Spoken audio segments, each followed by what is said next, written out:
अब हम इस महल के अंदर बने हुए कमरों के अंदर दूसरे कमरे, इन गुप्त सभी कमरों को हम तलाशेंगे, ढूंढेंगे। और दोस्तों जैसे जैसे हम कदम आगे की तरफ रखते हैं तो यहाँ कॉर्नर पॉइंट पे हमें वही टॉयलेट शीट्स वगैरह दिखाई दे रही हैं, और सेम एज इसके दूसरे पोर्शन पे भी आप देखेंगे तो ये टॉयलेट सीट्स यहाँ पर बनी हुई हैं। और अब हम क्या करेंगे कि आगे की तरफ जाएंगे और इन चीज़ों को यहाँ पर कैप्चर कर रहे हैं हम। और लेफ़्ट की तरफ जब हम दोस्तों थोड़ा सा मुड़ते हैं तो ये जो मेन रास्ता है यहाँ पर अंदर जाने का, इसको हम कैप्चर कर लेते हैं। एक रूम बना हुआ है, ये शायद बैठने के पॉइंट्स बना रखे हैं दोस्तों इन्होंने ये। और ये वाला देखो पूरा टूट गया कमरे वाला। तो इधर लेफ़्ट की तरफ देखो, हर तरफ आपको ना कुछ सामान स्टोर करने के अंदर की तरफ पॉइंट्स दिखाई देंगे। ये थोड़ा झुक के जाना पड़ेगा हमें आगे की तरफ। ये इसका दूसरा इंटरकनेक्टेड कमरा, यहाँ पे पूरी तोड़फोड़ है। ये सामने की तरफ हमें एक होद सा दिखाई दे रहा है, शायद पता नहीं इसके अंदर क्या स्टोर करते होंगे भाई वो। ये देखो कुछ स्टोरेज का बना हुआ ये। यहाँ पे भी देखो आप, ये लोगों ने तोड़फोड़ भी की हुई यहाँ पे खजाने के चक्कर में। और दोस्तों यहाँ वाले हिस्से में आप देखेंगे तो देखो लोगों ने प्रॉपर तोड़ा हुआ इसको, ये सोच कर कि यहाँ पे खजाना वगैरह मिल सकता है। उनको पता नहीं मिला नहीं मिला ये तो, लेकिन यहाँ पे तोड़फोड़ ज़रूर देखने को मिल रही है। इस वाले हिस्से से हम आगे की तरफ निकलते हैं। ये भी कमरा तोड़ा हुआ है भाई ये। अब दूसरी दिशा में हम जाएंगे। ये हम आ गए इसके दूसरे पॉइंट पे। यहाँ देखो भाई, ज़मीन के अंदर इतने बड़े बड़े स्टोरेज पॉइंट बना रखे हैं। ये पता नहीं क्या तो इसमें छुपाते होंगे दोस्तों वो, इतने सारे गुप्त यहाँ पर अलग अलग हिस्से देखने को मिल रहे हैं। ये पूरा देखो भाई कितना भूतिया सा आज के वक्त में देखने को मिलता है। ये कोई डरावनी मूवीज़ होती है ना, उनके जैसा व्यू हमें कैप्चर करवा रहा है यहाँ पे। तो पता नहीं कितनी रानियों के लिए रहा होगा ये, सेम एज यहाँ पे पानी के लिए। ये और दोबारा बाकी कमरे, ये एक कमरा बना हुआ है। हर जगह कुछ ना कुछ तोड़ा गया दोस्तों।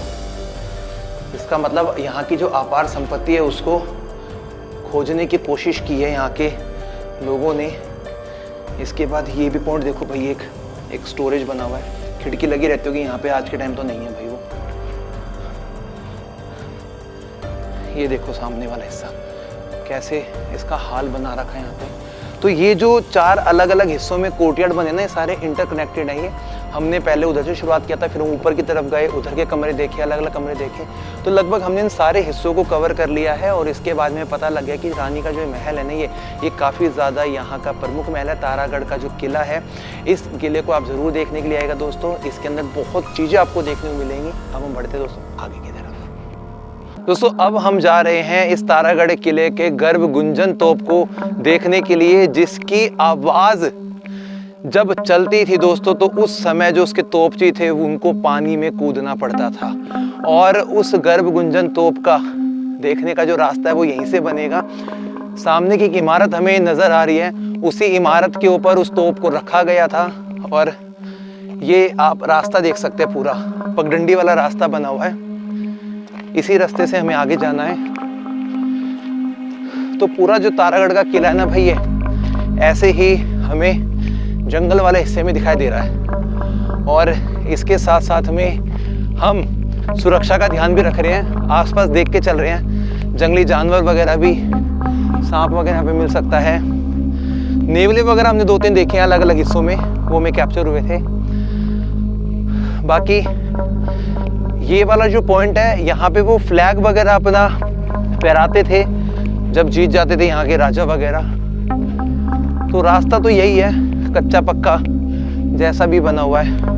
आप देख सकते हैं, थोड़ा सा आप और कैप्चर कीजिए, आपको मालूम हो जाएगा इस रास्ते का व्यू, ताकि जब कभी भी आप यहाँ आते ना तो आपको ये पता लग जाए कि इन पॉइंट्स को देखने के लिए आपको कैसे जाना पड़ेगा।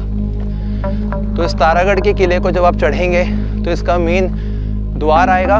उस द्वार के सामने आपको रानी महल दिखाई देगा। तो रानी महल और द्वार के राइट में ये जो रास्ता है वो कटता है। तो यहाँ से हमें वो पॉइंट दिखाई देने लग गया जहाँ पर वो तोप रखी रहती थी। बस अब हमें इसकी मुख्य सीढ़ी पे पहुँचना है। ये है दोस्तों सामने वाला हिस्सा, यहाँ पे तोप रखी रहती थी। आज के समय में यहाँ पे पुलिस चौकी बनी हुई है। लगभग सारे पॉइंट हमारे आगे कवर हो गए किले के। एक यही वाला भाग रह गया था, इसको भी फाइनली हम देख ही लेंगे। तो ये है दोस्तों हमारा चौबुर्जा, और यहाँ पे रखी रहती थी तोप। पास में यहाँ पे एक टेंपल भी बना हुआ है। तो दोस्तों इस पूरे रैंप को चढ़कर जब हम जाएंगे तो वहाँ पर हम पहुँच जाएंगे गर्भ गुंजन तोप के रखने वाले स्थान को देखने के लिए। आ जाइए। फाइनली हम पहुंच चुके हैं गर्भ गुंजन तोप के उस स्थान पर जहां पर उस तोप को रखा जाता था। और दोस्तों उस तोप की खासियत उसके नाम में ही छुपी हुई है। जब तोपची तोप से गोले दागते थे तो उसकी इतनी ज़्यादा गूंज होती थी कि तोपची को पानी में कूदना पड़ता था उसकी कंपन की वजह से। तो यहीं पर वो तोप एस्टेब्लिश की गई थी, और आज के समय में यहाँ पर वायरलेस पुलिस स्टेशन चौकी बना दी गई है। दोस्तों इस भीम बुर्ज से हम बाहर के इस व्यू को जब कैप्चर करते हैं तो सामने की तरफ जो हमें पानी का बहुत बड़ा ताल दिखाई दे रहा है, इसे कहते हैं हम जेत सागर। और यहाँ पर नीचे की तरफ बना हुआ है ये सुख महल। ये वही सुख महल है जहाँ पर अंग्रेजी जो उपन्यासकार थे रुडयार्ड किपलिंग, वो यहीं पर रहे थे 2 दिन तक, और उन्होंने ही इस किले के बारे में लिखा था कि इस किले का निर्माण देखकर कि ये किला शायद प्रेतों के द्वारा बनवाया गया है, क्योंकि इतना बड़ा किला जो है वो इंसानों के द्वारा बनवाना बहुत मुश्किल काम है।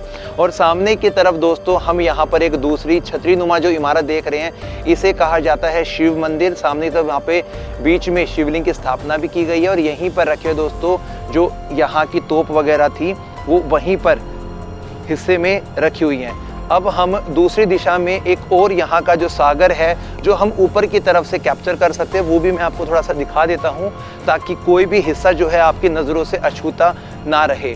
यहाँ से दोस्तों हम सामने की तरफ देख पा रहे हैं नवल सागर, और ये जितने भी आसपास के ताल और ये सागर बनाए गए थे ये पानी की ज़रूरत को पूरा करते थे इस राजा महाराजाओं के इन किलों के अंदर और आसपास के महलों के लिए। इस पहाड़ के सबसे उच्चतम हाईएस्ट पॉइंट पर पानी की सुविधा कैसे की जाती थी, तो उसके लिए यहाँ पर एक कुएं जैसी स्टेपवेल बनाई गई है जो आज के समय में रनिंग में नहीं है, लेकिन आप इसको समझ सकते हैं कि इसके अंदर उतरने के लिए आपको सीढ़ियाँ दिखाई दे रही होंगी।